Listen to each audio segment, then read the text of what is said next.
A few moments later.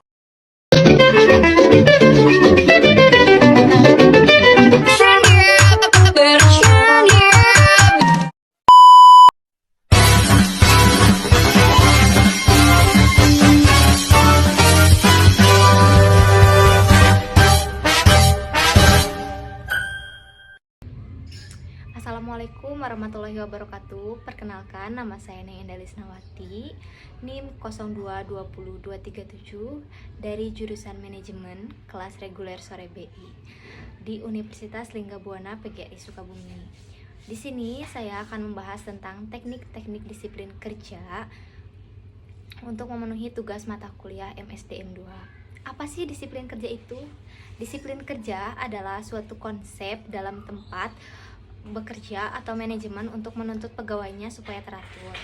Nah, di sini untuk teknik-teknik pelaksanaan disiplin kerja, saya akan membahas menurut Mangkunegara tahun 2011 nomor 132. Nah, yang pertama ada teknik disiplin pertimbangan sedini mungkin. Pada teknik disiplin ini, tujuannya membuat kita bisa disiplin dari hal yang kecil hingga hal yang besar. Nah, contoh di kehidupan sehari-harinya, orang tua kita biasa membangunkan kita tidur dari kecil itu jam 5 pagi. Jadi ketika kita sudah jam 5 pagi, tubuh kita akan refleks bangun di jam 5 pagi. Nah, itu adalah salah satu sifat yang dibangun dari kecil, sifat disiplin yang dibangun dari kecil. Nah, sehingga membuat kita terbiasa untuk berperilaku disiplin, hingga kita terbiasa untuk bangun di jam 5 pagi. Nah, untuk yang kedua, ada teknik disiplin pencegahan efektif. Nah, dalam teknik ini seseorang bisa memberikan contoh yang baik agar bisa ditiru orang lain. Contohnya, orang tua kita mengajarkan kita berperilaku baik. Mereka selalu bersifat baik dan bersikap baik agar ketika kita melihat sikap tersebut, kita merasa iba dan ingin melakukan hal yang sama. Nah, sehingga perilaku yang dicontohkan oleh orang tua itu dilakukan juga oleh kita sendiri. Nah, dalam hal pekerjaan, contohnya atasan kita biasa datang lebih pagi sebelum bawahannya datang. Nah, kita sebagai bawahan ketika kesiangan merasa malu karena atasan kita pun datang pagi. Nah, jadi hal tersebut memberikan kita contoh bahwa ketika seseorang saja bisa datang pagi, kenapa kita tidak bisa datang pagi?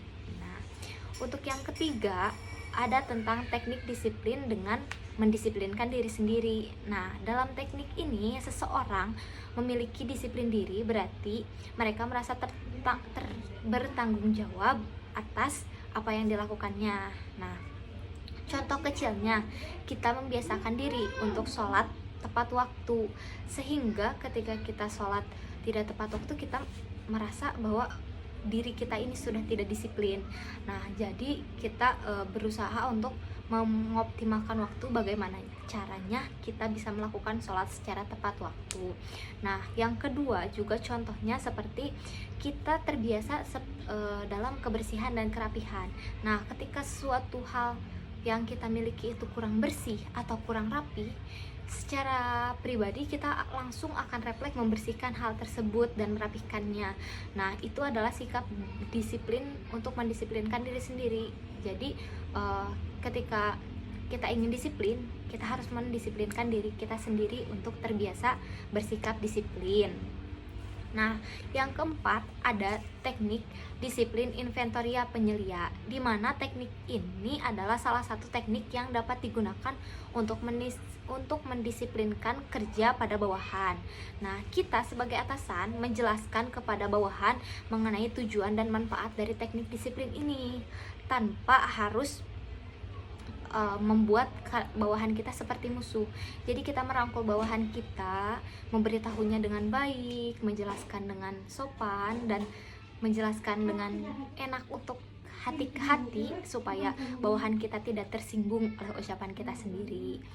Nah, pada hal ini juga kita harus mengedepankan peraturan-peraturan perusahaan, dan juga kita harus menekankan bahwa kita harus profesional, tidak boleh menganggap kesalahan bawahan itu sebagai kesalahan yang fatal sehingga membuat dia merasa bahwa dia itu seperti musuh gitu. Jadi kita sebagai atasan harus menjaga sikap juga supaya bawahan kita ketika kita beritahu itu tidak merasa sakit hati. Nah, yang kelima ada teknik disiplin menegur pegawai primadona. Nah, di sini ada kata spesial, ada kata primadona. Apa sih primadona yang dimaksud di sini? Nah, primadona yang dimaksud di sini adalah karyawan yang unggul dalam pekerjaannya, karyawan yang memiliki prestasi yang baik dalam bidangnya. Jadi ketika dia melakukan suatu kesalahan, bagaimana atasannya menegur hal tersebut? Nah, ada contohnya dalam pekerjaan saya. Rekan kerja saya yang disebut primadona tersebut melakukan sebuah kesalahan.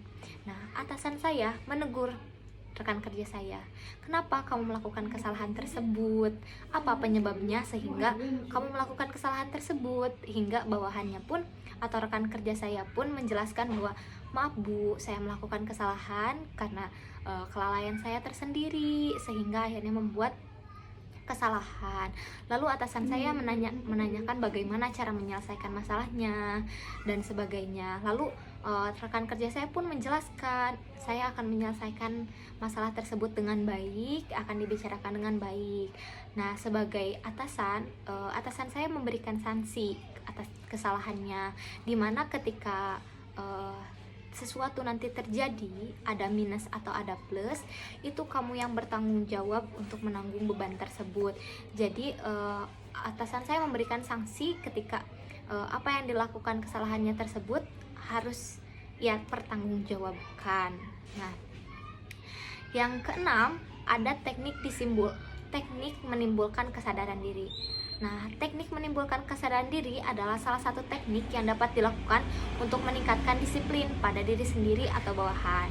Teknik ini dilakukan dengan memberikan teguran secara halus sesuai melalui pernyataan tertentu pada bawahan dan melakukan kesalahan atau pelanggaran. Nah, seperti halnya ketika saya melakukan kesalahan dalam bekerja, atasan saya memberikan nasihat kepada saya. Kenapa kamu melakukan kesalahan tersebut? Lalu saya menjawab, maaf Bu, saya melakukan kelalaian hingga akhirnya pekerjaan saya salah.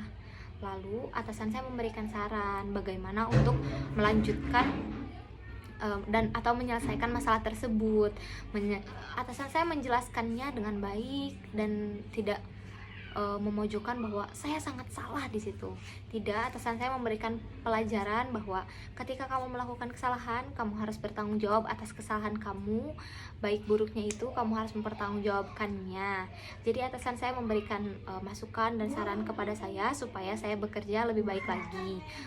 Dia mengingatkan bahwa untuk kedepannya kamu harus lebih hati-hati lagi, harus lebih teliti lagi dalam menjalankan tugas kamu agar tidak melakukan kesalahan yang kedua kalinya.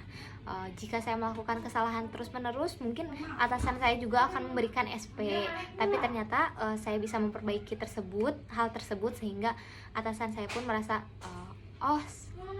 karyawan tersebut bisa memperbaiki dirinya sendiri. Nah, dari situlah saya bisa belajar untuk mendisiplinkan diri supaya saya sadar akan kesalahan saya sendiri dan mempertanggungjawabkan kesalahan tersebut. Nah, yang ketujuh ada teknik sandwich.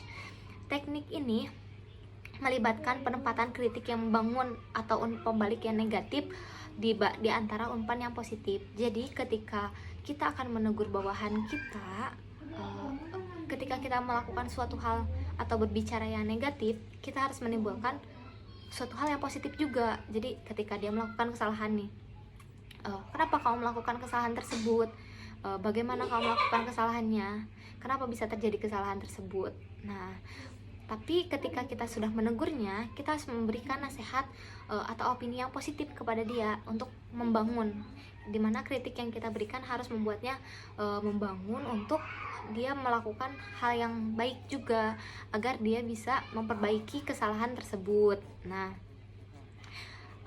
kita juga harus memberikan pernyataan bahwa dia itu salah, tapi kita juga harus memberi pernyataan bahwa kamu juga harus bisa memperbaiki masalah tersebut. Nah, pada teknik sandwich ini merupakan suatu alat yang berguna untuk memberikan umpan balik ya teman-teman. Nah, namun penting untuk memastikan bahwa umpan baiknya tersebut tetap jelas dan tetap spesifik seperti contohnya kita memberikan umpan positif bahwa kamu harus lebih semangat bekerjanya agar kamu lebih teliti, kamu lebih sadar akan kesalahan kamu. Pokoknya kita harus memberikan umpan yang baik terhadapnya dan tanpa menjatuhkannya. Nah, itulah teknik-teknik pelaksanaan disiplin kerja yang telah saya jelaskan menurut Mangkunegara. Terima kasih telah menonton video ini sampai akhir. Mohon maaf apabila ada salah kata yang saya ucapkan, karena saya masih dalam proses pembelajaran.